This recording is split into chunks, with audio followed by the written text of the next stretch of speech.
Welcome to the Wealthy Actor Podcast. I'm Valerie Hubbard, an industry veteran with 25 years dedicated to helping actors navigate the business side of their craft. And I'm James Hallett, a fellow lifelong actor and coach, joining Valerie on this journey. Here on The Wealthy Actor, we're diving deep into the stories and insights of actors from all walks of life. We'll be unraveling the threads of success, failures, and everything in between. So if you're ready to embark on a journey beyond the footlights, join us as we sit down with fascinating actors, industry experts, and thought leaders to uncover the secrets of becoming a truly wealthy actor. I'm Valerie Hubbard. And I'm James Hallett. And this is the Wealthy Actor Podcast, where the art of acting meets the business of building a truly prosperous life in the spotlight. Hi, everyone. Welcome to the Wealthy Actor Podcast. I'm one of your hosts, Valerie Hubbard, joined by James Hallett. And we're super excited today because we have a fantastic guest, and I'll pass it to Valerie to introduce this person. All right. Well, let me read you everything you need to know about Mr. Kurt Koehler. All right. So Kurt Koehler is an actor, director, writer, producer working in Los Angeles. He's worked in casting for New Line Cinema and Warner Brothers Television. As an actor, he's been booked on the shows Parks and Rec, The Big Bang Theory, Young Sheldon, Agents of S.H.I.E.L.D., Rutherford Falls, Girl Boss, Dice, and a reoccurring on Man on the Inside. Yeah. His biggest achievement to date when he was principal cast in Oppenheimer. Kurt teaches audition technique and is a private coach for auditions for many of our clients at Actors Fast Track. Some of his students have reoccurring credits on the shows Loot, Young Rock, American Auto, The George Lopez Show, the new one, The Fresh Prince, No Good Nick, Fatal Attraction, Riverdale, Hacks, Selena. So welcome to our podcast, Kurt. Hi, so sorry. There you are. I was just saying, thank you, Valerie. That it sounds so impressive when you read all that. Oh. Well, you're pretty impressive. I was so excited to see you in Oppenheimer, and then it was so exciting to say all these years I won an Oscar for the film I was in. That was so cool. I just love that. Thank you. Yeah, and I got a honorary SAG award because we got ensemble for Oppenheimer, so they sent me a certificate, and it is framed.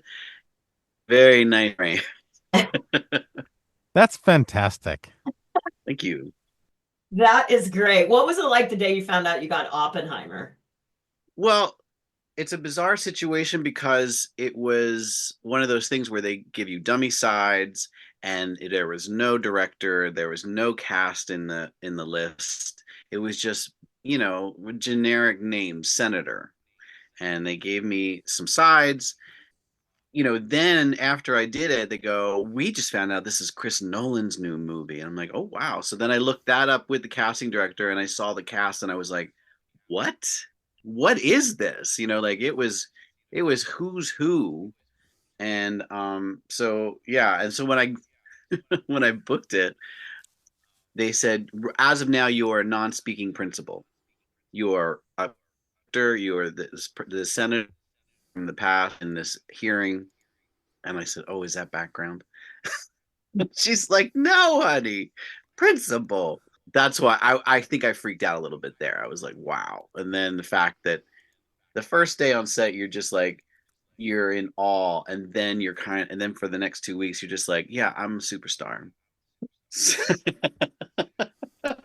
Anyway, and you got to meet all those amazing actors. Yeah. Did you have some conversations? Oh yeah, Chris Nolan puts everybody together in a green room. You don't go back to your trailers, so everybody has to hang out. It's really, I'm like, I like this. Yeah, it's much more like theater. Yeah. It's, well, you got the Brits directing, and he's got a lot of Brits in the show. And, I learned so much on that set, not just as a director, but I learned as an actor and what to do on a set, because, maybe everybody was on their best behavior or something, but I always find that when you are a co-star or a guest star or anything, coming onto the set for only a couple days and they've been working on something, you feel like the guest at a Thanksgiving or somebody else's family. You're a little lost and you don't know what to do. And everybody, Matt Damon walked right up and went, "Hi, I'm Matt Damon." Like he introduced himself. Now when I go on a set and I know I'm working with a cast, I introduce myself because why not? Yeah, I learned a lot. I learned a lot watching them do that because I felt pretty special when all these big stars would come in just for the day and they'd introduce themselves to me. I was like, fantastic. It was great. It was great. And you could talk and you could chat and you could hang out until they started talking about their third and fourth homes. You're just like, okay, well, I'll just step back. Awesome. Awesome. Great. So you've been like all over the place, like the new Ted Danson show, and I've seen you everywhere. So do you feel like you are sort of in the golden age of your acting career, or do you think there's more to come? Like what is Oh, your pers you know? I think Oppenheimer's opened a lot of doors. And when Oppenheimer came out, we were on strike, so I couldn't advertise. There was nothing to advertise for because there was nothing casting. But when the strike was over, I got the Connors, and then I got a short film that I didn't even. They just said, "Can you come and do this thing?" I said, "Yeah." And then I got the Ted Danson new thing. Great. I mean, I barely had any auditions last year, but I booked half of them. So that's kind of good for me. Yeah, that's pretty fantastic. Right. That's really fantastic. Yeah. I mean, Yeah. one of the questions I want to ask you is, like, how would you respond to a beginning actor who says, is there anything out there for me? Yeah, I mean, just because I'm not auditioning doesn't mean I'm not coaching a bunch of people each week. The auditions are coming through. There's projects everywhere. There's films happening in out of England, so they're filming in Europe and stuff like that. So I have a few younger actors too that are constantly getting auditions. But I think I'm very hopeful that some of the new initiatives of Gavin Newsom and Adam Schiff about trying to make it a little bit more competitive in California and making US a little bit more competitive with Canada and England for filming, that there's going to be a nice watershed of work because it's a lot of things got outsourced because of tax incentives and things like that. But I still see it happening. I still see so much happening in Atlanta still, and they fly actors there. I've auditioned for a few things that I would have been flown to Atlanta or Vancouver for. So, and it's, smaller television, guest star, co-star stuff, so that they're still casting here and they're still casting everywhere, really. And if you haven't been to LA in a while, the Warner Brothers Ranch was sold off. I don't know how many years ago now. The sad thing is they flattened the whole thing. So the Waltons house is gone. The Leave It to Beaver house is gone. The Bewitched house is gone. Christmas Vacation house is gone. But there is probably 16 sound stages now, where there was probably three or four sound stages. I'm hopeful that I'll get work right down the street. They won't have to go too far. So I'm looking forward to what's coming because I feel like there's still a lot of content to be made because I feel like the streaming services can't keep up with it, I think. I Yeah. think they need to keep making new shows and I think with the strike and with the writer strike, I even feel like the Oscars are kind of slim this year. I don't feel like there's not that many. I remember when I came to LA, Oscar season was like a plethora of movies. There'd be like 30 amazing movies and only five are getting in there, and now I feel like, well, these are the great movies of this year. I'm hoping pushing that up because they need content. Right. So, tell me about what's your perspective as someone that was in casting and then someone that's acting. How do you think that helps you on, in front of the camera? Like Sheila says in the chorus line, I had eyes, I saw what they were hiring. So with their high is confidence. When I came out here with theater and a lot of acting in theater and a lot of auditioning for theater, which you're taught in auditioning for theater is not to memorize anything, is just to, bring yourself and some ideas and they want to shape you in rehearsal. And in television and film, no one told me that they don't want to shape you. They want you to walk in and be the part so you can come to set, go to makeup, hit your mark, and leave. That was the biggest eye-opening moment for me when I was in casting for television, because also I was with New Line, I was casting with film, and I was seeing how, a lot of people who are amazing for the role coming out for the role, but it doesn't matter if the director already had somebody else they want to offer to, or they wanted specifically. And in casting for television, you are auditioning for the writers who have been in the writers room all week acting out those scenes every day. They have an idea how it's supposed to sound, how it's supposed to go in the flow. Every punctuation is important in television, I think, because they have finessed it perfectly. And you're not auditioning for the director so much in television, you're auditioning for the writer, obviously. That's why it's not a bad idea to know writers. Because We I agree. feel like with the director and with the casting director, they're just trying to get to their next job like we're trying to get to our next job. Right. So when someone comes in, because that was something that is really clear to me what you said about like knowing the role, knowing what you're doing, knowing your choices you're making and going in and giving them a really specific thing. And I think like a lot of actors come with this idea of like, well, I won't quite do that because I want them to have an imagination. And it's like, no, no, no, they don't have a no. And so what does it look like when I know you've seen people come in like that?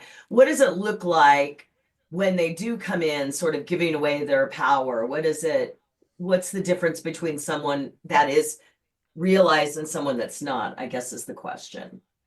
I see them crash and burn a little bit because they're not getting a response, Mm. from the writers, and pushing and start pushing, like, oh gosh, I mean, sometimes I'd say even the pre-reads, which we don't do these anymore, I obviously, but I guess know. there's pre-reads that go right to callback, so they pick, now your pre-read is your callback, so you're not getting any notes from the casting really, and they're picking their top five and sending them to be seen. Back in the day, you went in the room, which was a lot of nerve wracking to be casting yourself with other people in the room inside. Thank God I don't have to do that anymore. But I could tell sometimes in the pre-read just the confidence someone walked in with and the choice that they're like confident their choice is right. They just Hmm. they just would walk in like done. They're done. This is it. This is what, and it didn't. It wasn't like it needed a note or an adjustment. Maybe it needed an adjustment. Sometimes somebody came in was the perfect type and had the perfect sound for something, and maybe even a great rhythm to how they were doing it, but they were picking the wrong motive for it, and a lot of times, or they were going too slow. And that was a perfect example of where casting directors say, "Okay, you got it. Now just throw it away. Just stop going too long with it. Just throw it away."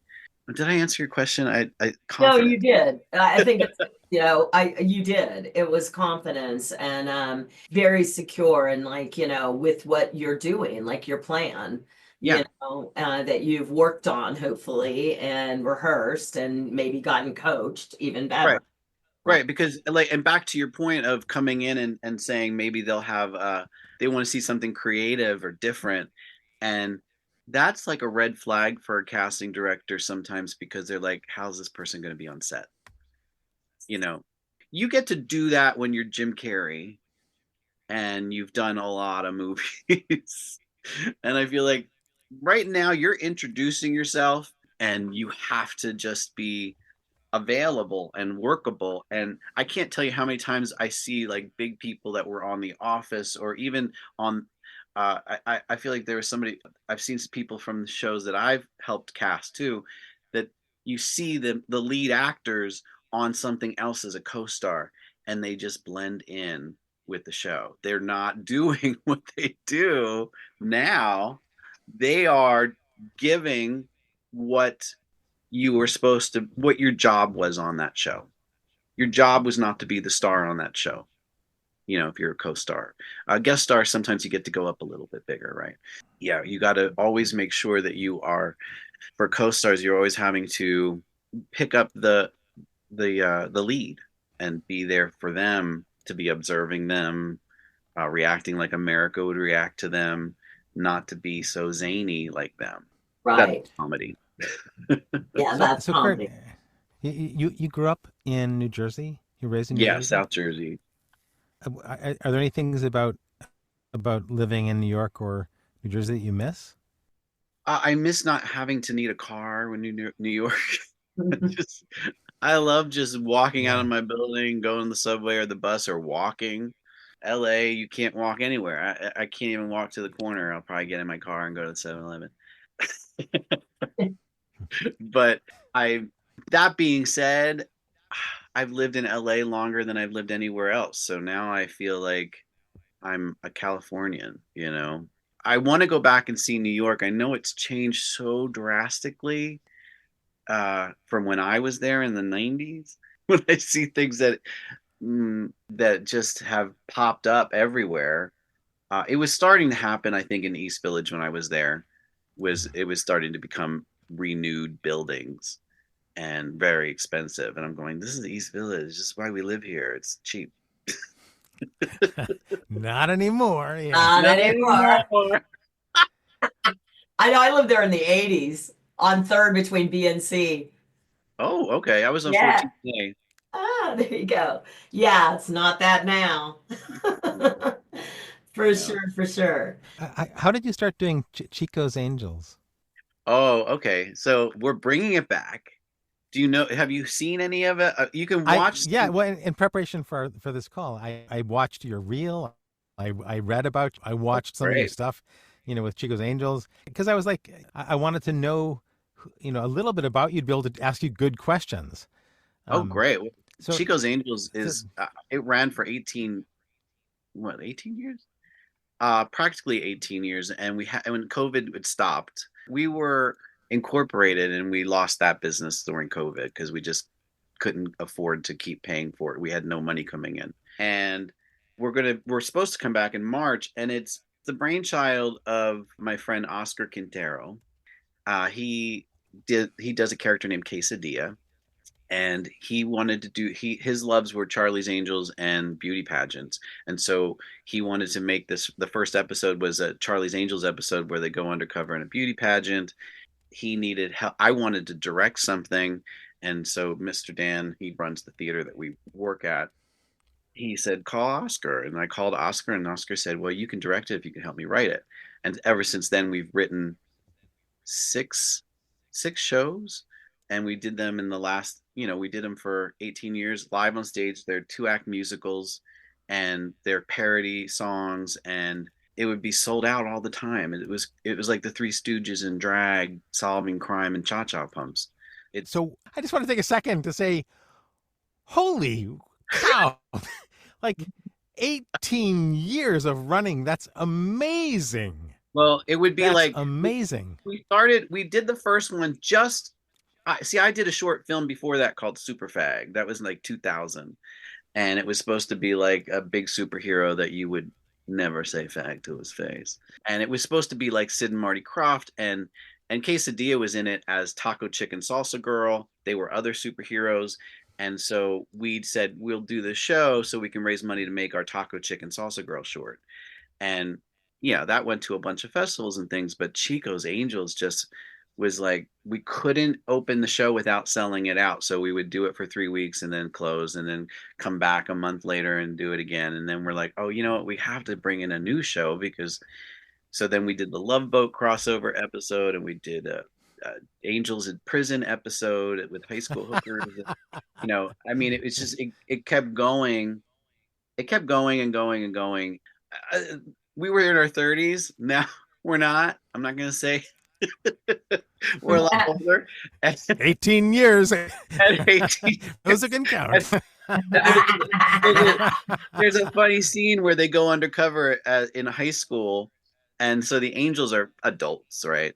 And they're going, "Look, we're making fun of them being seniors," and Cheetah says, "Senior citizen." And now when we read that line, because we're just going through the script and going, "We are senior citizens now."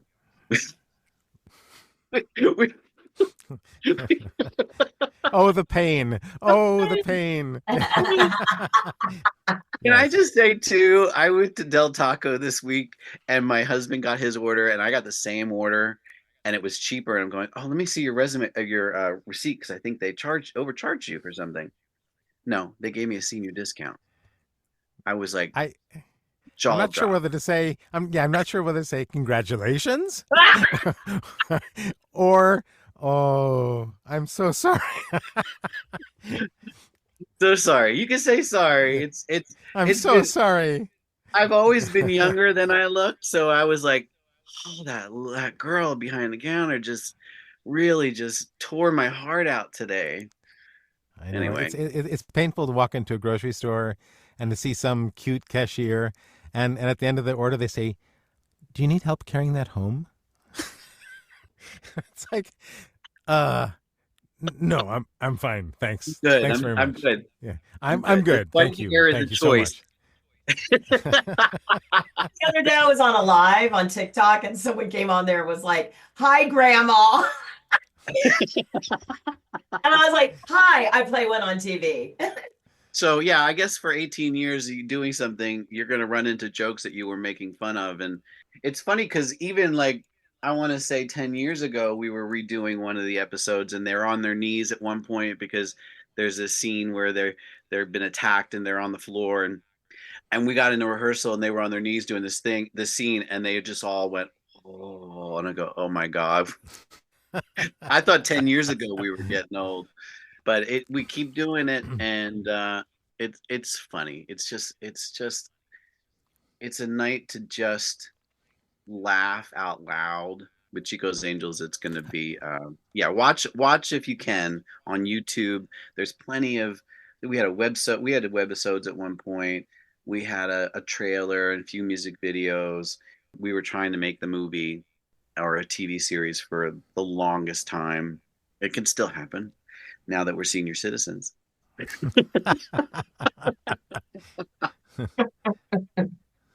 Great. And so when I worked with you, as an actor in your class a little bit, so I know how you teach, but I mean, how would you describe your coaching? I Well, don't want to say that my opinion, but like, how would you describe I, it?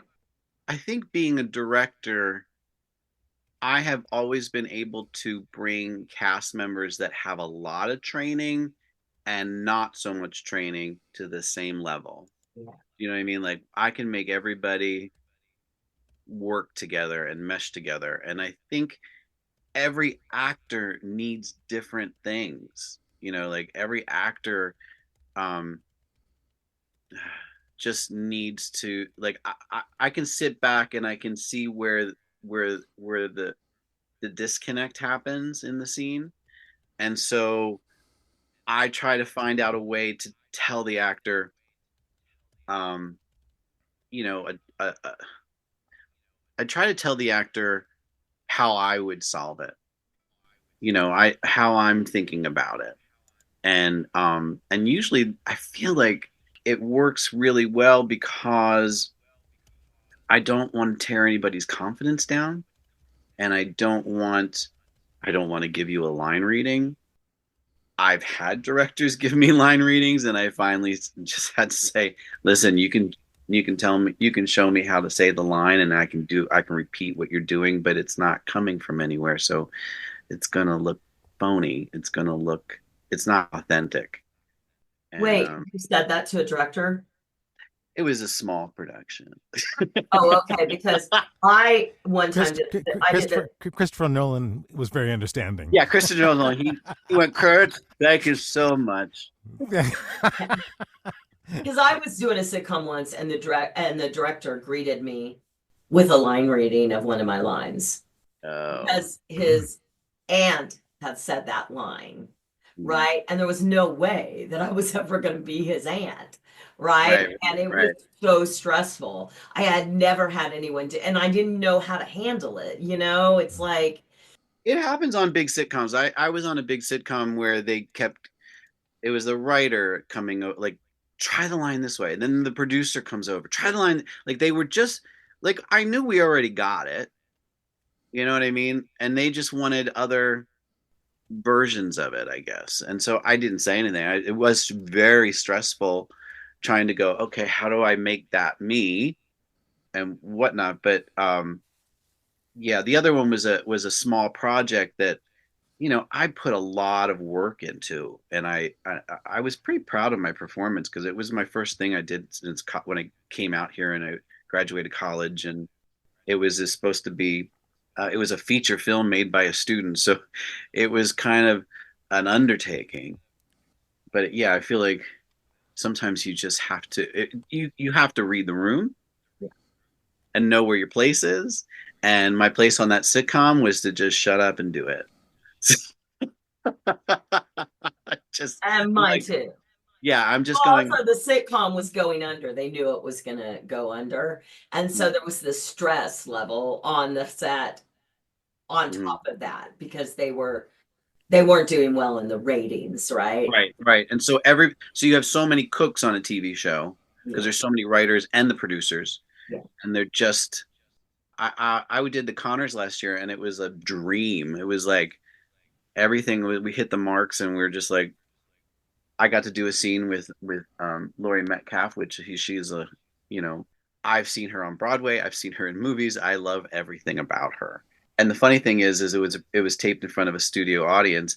I never flubbed the line in rehearsal after rehearsal after rehearsal, and we got in front of the audience, and I screwed up the line.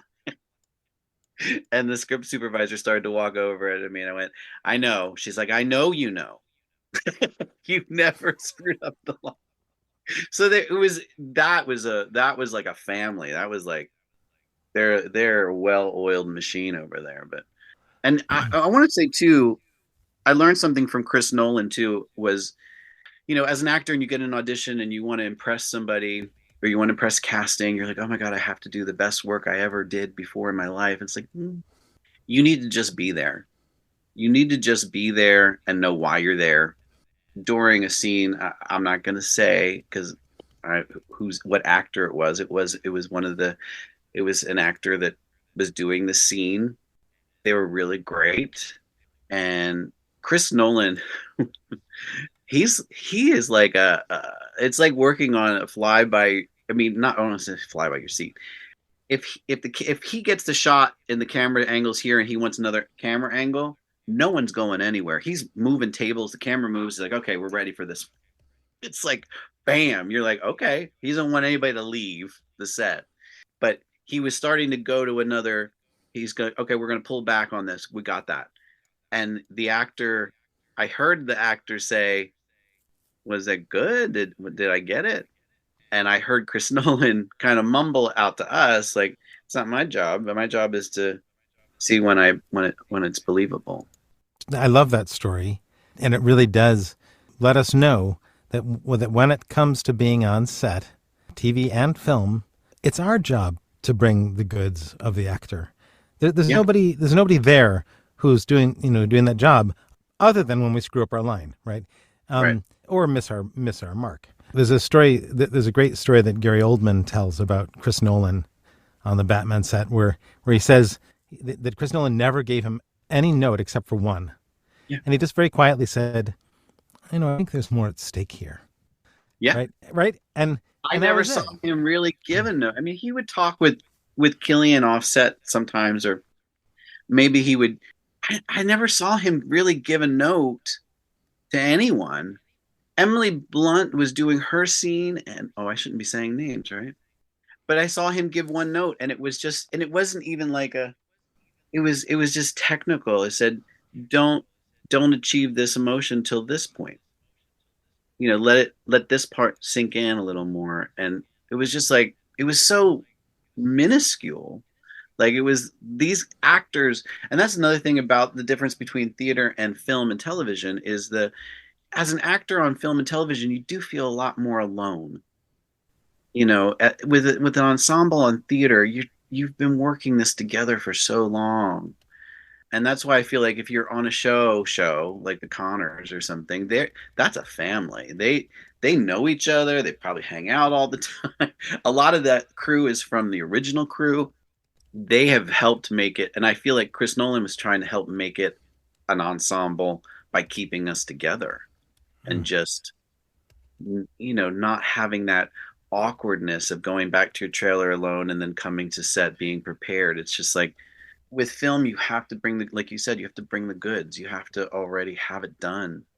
I was freaking out every day because I'm like, I would read the signs as soon as I got there because I'm like, if they gave me a line today, I better know it. There was one line. There was in the very beginning. There's two senators, and then Tony Goldwyn is the third. The other senator and I had a joining trailer, with the accordion thing that separates us. I'm like, can we just open this and just hang out? Because I hate sitting by myself in the dressing room thing. And we're talking. I'm like, oh, it's great to be on here for 2 weeks, but it's we don't have any lines. He's like, oh, I have a line next week. I went, you do? And I'm like, oh man, that's great. And we get on the set. We're doing the first scene. Tony Goldwyn says, who has this line? Because it says senator. It didn't say which one. And he was standing next to John, which is the other senator. And he goes, oh, John, why don't you take it? And I'm like, oh, but it's fine. It's fine. I have to say, nothing beats going to set, not having to memorize any lines. Mm. That's really profoundly lovely. Yeah. I mean, Yeah. And because it allows you to, and I mean, just as an actor, like, when you have a line, you're hyper aware of the responsibility that you've got to step up at the moment, right? At the right moment, you've got to be there and you've got to deliver, and to be able to be there and be present without that worry, without pressure. yeah, Oh, and lovely. it helped with every scene because we would rehearse when we would do a scene, we'd rehearse it first because he'd want to see it, and I would figure out where my hand is in the scene, if I'm sitting back, if I'm sitting forward, if I'm writing a note, and that way I could keep it consistent. And I was just like, this is the best, and I was super consistent. Because I didn't have to worry about the other thing. And I will say this about Chris Nolan's movies: you cannot bring water bottles on the set if it's in eye view of the actors. You can't have sides and read off script off camera. And if you are in the room, no matter where you are in that room, even if you're behind the camera now on a Apple box, you're in the room for that scene. We were in every shot, even though we weren't in the shot. Where a lot of times they don't do that with everybody, right? They're just like, well, it'll be easier not to bring everybody back in. No, and I've seen A-list actors sit crammed in a corner on an Apple box behind the DP and everything, giving everything they gave in that scene. And I'm like, okay, this is amazing. Anyway, Amazing. That's yeah, amazing because so many times we've been in a situation where it comes to our close-ups and the actor that we're playing opposite disappears, right? And so I've had that happen, right? And so to know that the ensemble thing, what he does, that's why he's an Oscar-winning director. yeah, yeah. And it's just it. There's no cameras on set. Your phone has to stay in the green room. It's amazing. Like you don't want to bring your phone on and it's not on silence. You know what I mean? If it's in your pocket, you're like,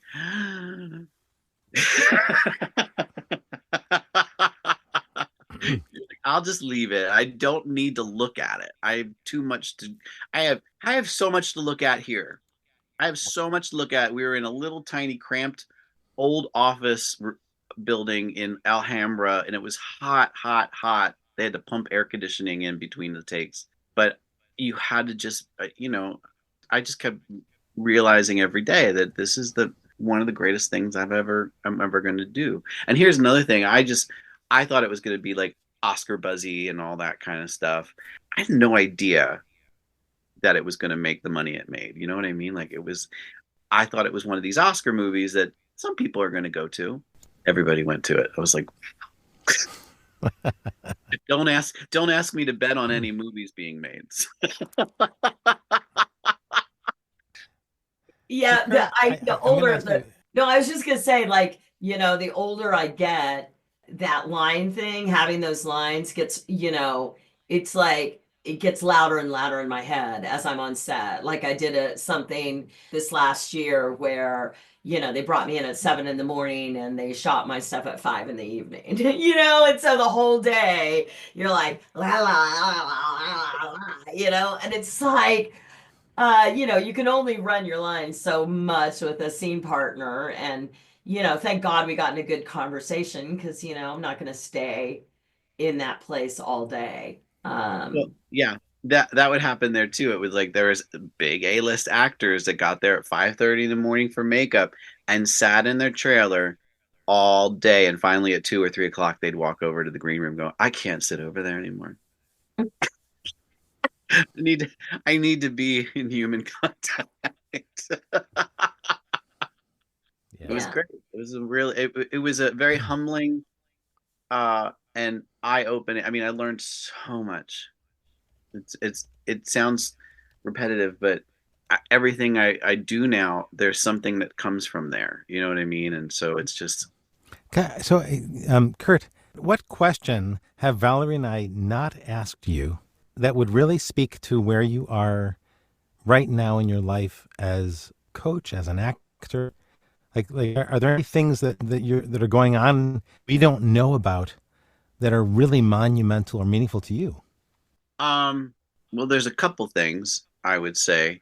I'm writing a sequel to Medusa with Julie Brown. I don't know if you remember Julie Brown. She was on MTV and she wrote Earth Girls Are Easy. Downtown Julie Brown. Well, Oh my God, that yeah. there's two Julie Browns, and Oh, that she was Just Say Julie. She had a show Just Say Julie, and she wrote Earth Girls Are Easy with some of the biggest cast people, right? And she was in Clueless. She played the gym teacher, and she did Strip Mall for Comedy Central. So I mean, she did a lot of amazing. I was huge fan because Homecoming Queen's Got a Gun was the song from the 80s that just when I found that song, I followed her with everything she did. And we wrote a couple shows together, but we're working on a feature sequel. She did this movie called Medusa Dare to Be Truthful, which was a parody of Madonna's Truth or Dare. And that was like early 90s. And so now we're doing Medusa Dare to Be Youthful, which is parody of Madonna being in her 60s and being the queen of pop still. So it's really funny and stupid, and I love it. But That's really exciting. That's yeah, fantastic. yeah. So I'm excited about that. We've been the funny thing is we've been working on it for a long time. We before COVID we were starting it. Then COVID happened, and we're like, well, why don't we just write a bunch of short webisodes? So then we started just making these kitschy little short scenes, and now we're back and we're like, okay, make this a movie. Just make this a movie. And so we're working on that. Actually, I'll be working with her today. But one of the my biggest things that I've learned also is always be involved in something. Either you're an improv group or you're in a show or you're doing a little play. You're doing something because one of my actors from Chico's Angels, he's a working actor that plays the Bosley character, and his name's Alex Patino, and he was working on a lot of shows and movies when we were doing Chico's Angels, and they just got bigger and bigger while we were doing it through the years. And I think about 4 or 5 years in, I said, "Why do you keep doing our show? I pay you, but I'm not paying like not an equity show or anything. It's a little cabaret show." And he said, "Every time I do your show, I book." And I said, okay. Well, I mean, I met a lot of casting directors from doing my show, but he's not. He's like, no, they don't. It's not casting directors coming to your show. It's when I'm in a show, I book because one, that muscle's being worked out all the time. You know what I mean? And two, the fear and the need kind of subside. And I feel like so many actors are too hungry and a little desperate, and that goes away when you're already doing something. And I was like, oh, okay, that's nice to hear. And then a couple of years later, I was doing a show with The Fringe because I hadn't done a show, I hadn't been in a show in a long time, and out of the blue, I booked a commercial. I hadn't booked a commercial in since I turned SAG in the early '90s. Hadn't had an audition for a commercial maybe in a year or two. And I remember him saying that. I'm going, oh, it's true. Like, because I was actually frustrated. I had to drive to the west side and find parking where there was no parking. And I'm like, I'm not doing this anymore. I don't want to do this anymore. And then I booked it. And I got called back, and then I booked it. So it was one of those things where it's like, just just be working in something. That's why I invented my class, was to work out every week. And I feel like by me teaching also, I have to take my own advice when I'm getting my auditions. I'm like, oh right, yeah, I say this all the time. I say do this. But working every week is one of those things where it's like, it just feels like, okay, that's one of my things I really wanted to stress, was just be involved in a group, or more than one group, or a show, or do something. Just be working on your craft. Because if you're not working on your craft, then that's another thing. When I was working in casting, I'd realize my auditions, I'd have 4 in one week and then nothing for 2 months. And then I'd put so much pressure on the next audition. It's like, you don't need to do that. Yeah.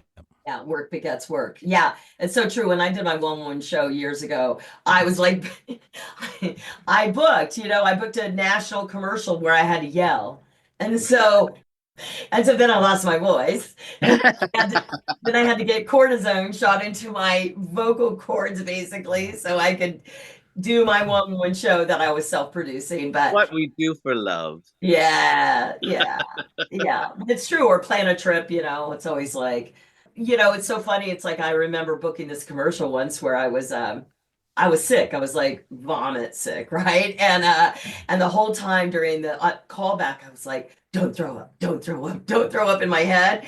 And I booked it. And then when we got on the subway and we were shooting this commercial, they're like, that moment where you were looking down the subway in the audition, that was so good. Can you reenact that? Ah! I'm like, don't throw up, don't throw up, don't throw up in my head, And they're like, yeah, that. Because that's all I cared about. So I understand that. There's a lot of times when you don't how do I get rid of that need to impress, that need to book it, that like, oh my God, because every time I had that is like, it was a bad thing for me, right? If I just was like, I did the work, go in, and a lot of times I think it's like giving yourself something else to do the rest of the day that's important to you. So it's not all that. I would love to hear what you say about I know it's better that we don't have to go in the room or like, drop our vacation to drive back to LA or whatever now, like we used to have to do, or like find a videotaper in Kansas when I was building, which is like before it was a thing that we had our phones and all that, like finding someone to videotape my audition. So that's great that we don't do that. But I think that we all feel so lonely doing these self tapes and sending them off into the ether and not getting any kind of response, not having that thing with the casting director. I think that's really sad to me. It's sad, but when you had to be on call every day of the week at any drop of a hat time, it's what their time is. And I remember when I moved to California, I specifically would find jobs only that didn't work Monday through Friday, but then I didn't have an agent, so I wasn't auditioning at one point. I'm like, why did I do all this work? I'm like, so I went around and did so many things. I came here as an actor, but in college I learned I really loved directing. And so when I got here, I did make a short film because I'm like, well, let's make a short film. And the theater stuff, I directed a couple shows, and then I did the Chico's Angels thing. And Chico's Angels has just been like it's one of those things where when you're doing it, you're just doing it and doing it. You're like, I'm happy. I'm happy. And when you make money doing it too, you're just even happier. You're like, "Whoop." But I will tell you this with Chico's Angels, it was very lucrative for everybody involved. And within, the first, I don't know how many years we were doing that show, I paid off my student loan doing that show, doing theater my student loan was for theater. And when I went for theater, I said, I'm never going to pay off my student loan doing theater. And you did. I did, and I think when you take that stress off, like we had no stress, and we had no. When we did Chico's Angels, we did it because we loved it, and every time we try to do it for money, it backfires. That's so great that you paid it off with acting. That's so awesome. I always say that, like, when someone hires us, I'm always like, why don't you set your first goal to pay off what you spent on us? Right? Because then and that always works when they do, but Yeah, because they're like, oh, okay, because then they really understand that they're here to make money as an actor, yeah. Yeah. I feel like too, it's like a lot of times people think that they're going to go to an acting school and then be, getting jobs like Tom Cruise when they leave. It's like, no, that's not how it works. And you have to build a community. You have to build some. I've learned too, being a director.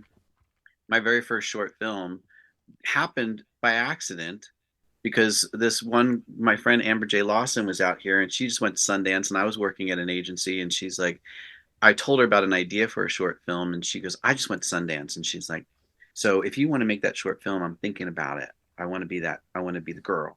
And she started to leave the office and I'm like, hey Amber, if you produce it, I put up the money, but I said if you produce it, you can be that part. She's like, we're filming next month. And so when I got to set and was the first set was in a video store that we borrowed or rented for free. There was costumes, there was everybody was doing sound and DP and I'm like, oh my God, this is my movie. This is what's happening. So she made it happen. I was like, wow. When you meet people like that, you want to just Yep. collaborate. Yep. Anyway. And that's the thing about acting. It is a collaboration. It's an ensemble anyway. So if you can put that together on your own or outside or find somewhere that is building that, always go towards it. Always be if it's not your project, always be helpful.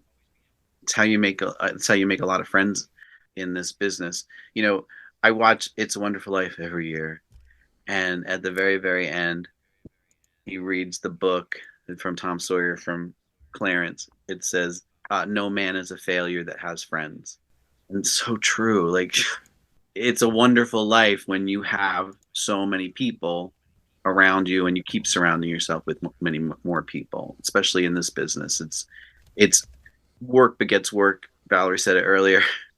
A lot of times you are getting cast in things because you worked with somebody else or you worked with them before.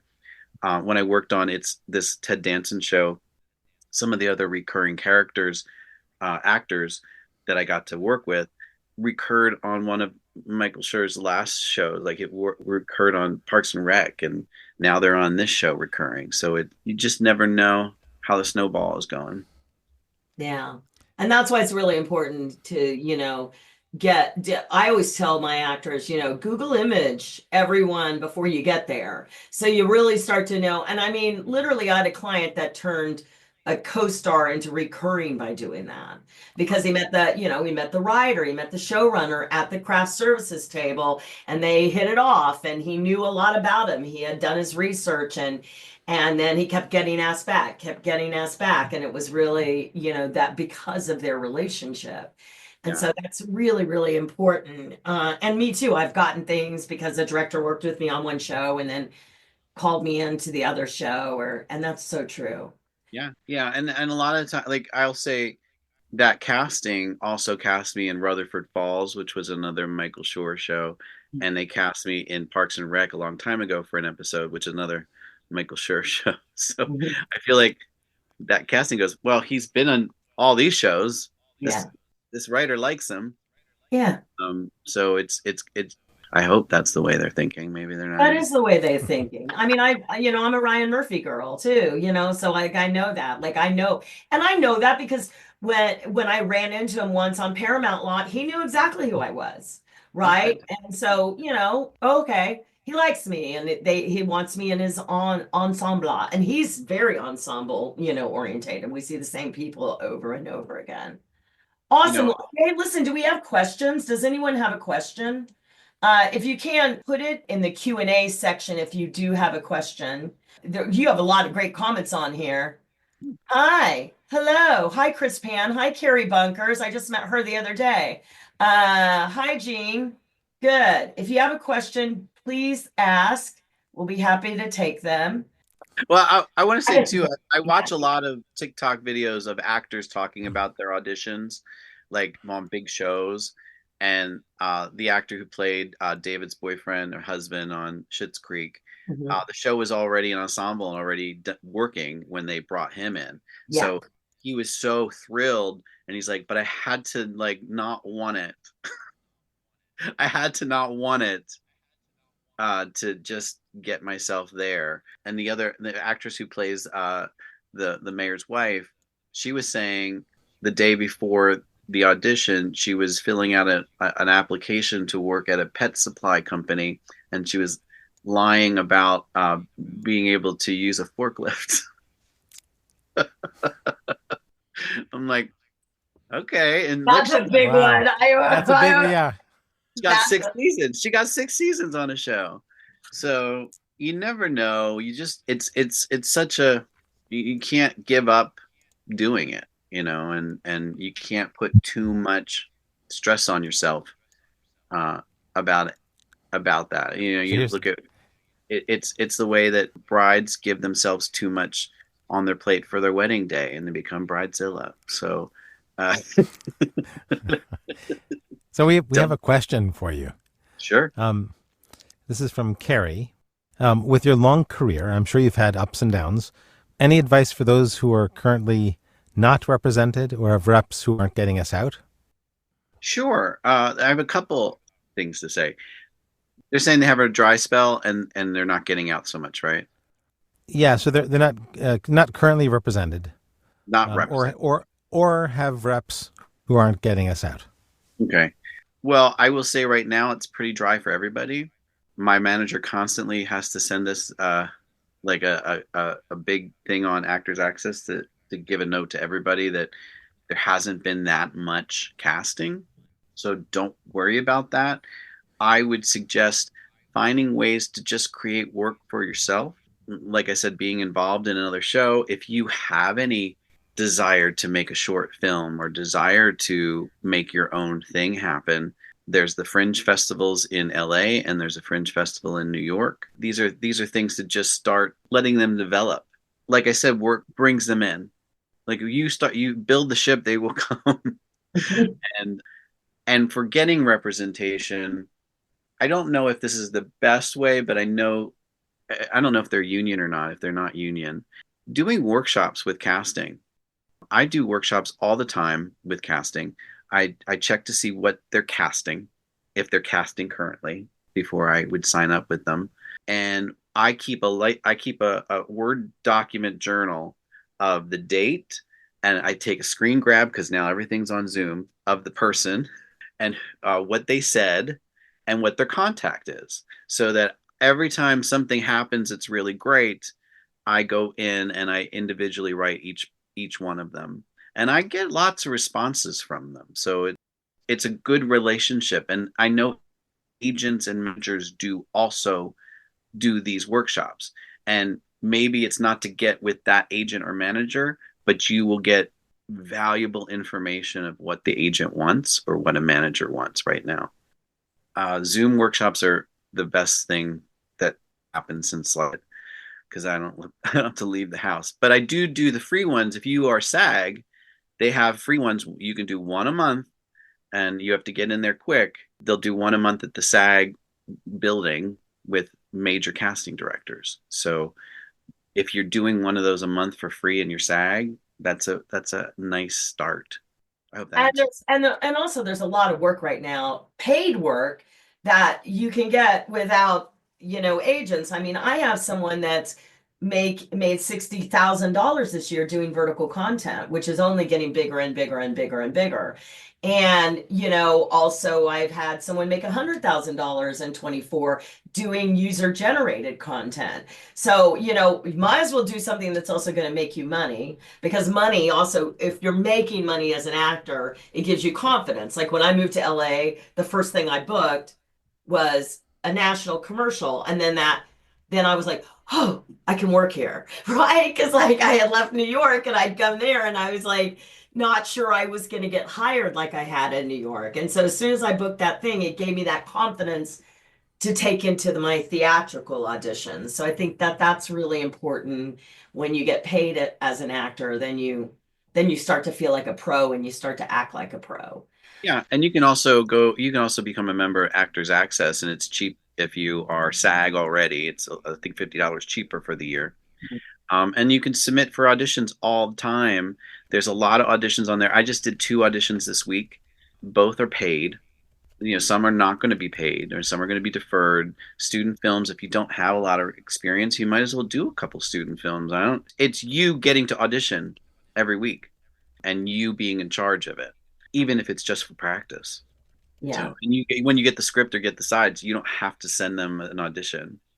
I've turned down things that were just awful, or just turned down things I just didn't have the time. So Yeah, a lot of the vertical content is awful. I've had to coach a couple people on it. I'm like, oh my God. Like, but they audition for that too, because they'll say it's for that. It's specific, yeah. and they're doing a series of things or something, and they need this character. So Mhm. Maggie Egan Cummings asks or says, I loved you in Oppenheimer and in Men on the Inside. I'm so excited for you. Do we by a chance have the same agent, Carl Hoffheinz? yes, we do. Yes, we do. I have been with Carl for a long time. Yeah, I really I appreciate Carl. I first was a commercial at Synergy, and then I don't think they have commercial anymore. I can't remember. But then Carl needed an intern once a week for 4 hours, and let me tell you, it was the best thing I ever did. He knew who I was now. He was the one submitting me, and I got a good friendship with him. I really appreciate Carl in the sense that I can call him and talk to him. I've had agents and managers that just make you feel like you're taking up their time. And it's like, but I need you. You need me. We need to have a relationship here. So, yeah, I adore Carl. And then Eileen is still your manager. Yes. And Eileen, again, I adore Eileen. I can call Eileen. She's such a positive energy, and she's kicking ass for me. So She's amazing. I have a lot of people with her. And she's great. She's just a great person and a great manager. you have to feel. I've been on so many interviews with lately, and I'm for commercial and stuff, and I don't feel. What do I feel? I feel it. It feels a little cold. Feels a little antiseptic. Okay, there was one last thing that I want to bring up, and it was a question. Hi, everyone. My question goes out to all on the panel. Chris Nolan is directing this version of the Odyssey. This is something I feel I have a right look for and a skill set for that period, which he does. I'm tracking him on IMDb. There are big names on this, you'll know, but there's no casting director announced. I've asked my agent to find out. Christopher Nolan is not easy to reach. I would appreciate your best course of action, please. Well, I would go back and look at who's cast his last films. I think it was John Papsdera cast Oppenheimer, so it's He always has a worthy to lot of check. them. Oh, he did a lot of them. Yeah. Yeah, Well, I would say that it's probably because I think John Papsadera, I auditioned for Chris Nolan once time with John Papsadera. So I think the yeah, main casting director is my opinion about that. Yeah, right. they actually say he's the casting director for most of Chris Nolan's films. Yeah, There you go. there you That's go. great advice. Yeah. Yeah. Okay, when you build your network, when you say build your network, that be friendly with colleagues so you're in the mindset for future projects and have your network with close people who you call your friends and support you. Do these two networks intertwine sometimes, or is it separate? Professional friends and close friends and family? Asking because it's competitive business, and probably there are some lines that a young actor might not be aware of. Example, I was working on a script with a friend, and then they went and deleted my name and got funding for it as a single writer on that. Wow. I would say I not a would friend. not a friend. Yeah, I'd say lawsuit. Uh, yeah, because you'll have copies of the script dated probably before then, so or in an email. When you write with, if you write with someone, make sure that you are each time you're writing with them, you're emailing the script to the other person, or you know what I mean. So you have just a log of when things happened, and then just I keep those in a file in my emails. So that sounds like somebody untrustworthy, obviously. You're going to sometimes you can get past that with somebody, and sometimes you can't. Sometimes you're going to have to just cut that string or whatever. But people are just, I don't think they think clearly sometimes. So yeah, sorry that happened to you. That should actually just say, hey, I'm pretty good at this. Somebody wants my writing. I'd take it as a positive and just, make you stronger from it, because it doesn't kill you, it makes you stronger. That is the truth. And we learn from our mistakes. And then you go, oh, well, next time I'm going to have some kind of agreement that's back and forth that this is the plan because you learn when you don't have contracts or agreements, it's better to be safe than sorry. And And then, we learn how to, we learn.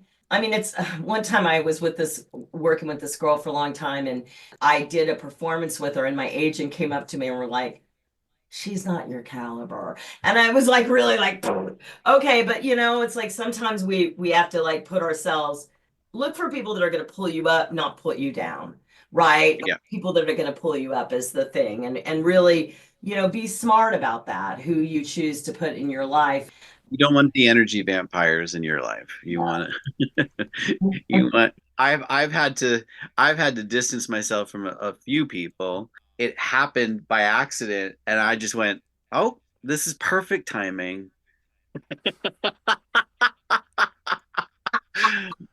Because some people, here's the thing: if somebody constantly makes you feel bad about your ideas or bad about what you're doing, they're jealous Yeah. or they're insecure. This business has, attracts that too. So you have to just sever it, cut it. Sorry to hear it. I always hate hearing the stories because I'm such a friendly person and I've been manipulated myself. But I do have red flags that go off in my head sometimes now. So Wow, this has been awesome. Thank you so much, Kurt, for being here. We so you. appreciate you. Thank you for all the great coaching you do with so many of our clients and that are booking like crazy, especially Miss Laura Bofil, and who's like the booking monster. Um, Right. and she's our guest next month, actually. Oh, I told her I actually saw her last week, and I said I'm going to be on Valerie's podcast next week. So I don't Uh, know if she'll probably listen to me. She probably will. She's pretty good. Yeah. She sent me her pitch this morning that she did during that she's going to send out that because we just did our 3-day event last weekend and she sent me and everyone's sending out their pitch to the casting directors and producers and writers that were there. And so she just sent me hers and I took a look at it. She's so cute. She's the best. We love Laura. It's funny. There's a lot. I have a lot of actors, and Laura's one of them. That they just have this personality that I'm like, if you can just lasso that and be that person that you are, you're gonna hit big time on a show because you're just so much fun to watch. Well, I don't know You're if you so know cool. this, but the first time I met her, it was at an actor class, and there was like it was at the Actor Pro Expo, and there was like, a bunch of actors in the room, like 60 actors in the room. It was in one of those big ballrooms in the Loews Hotel.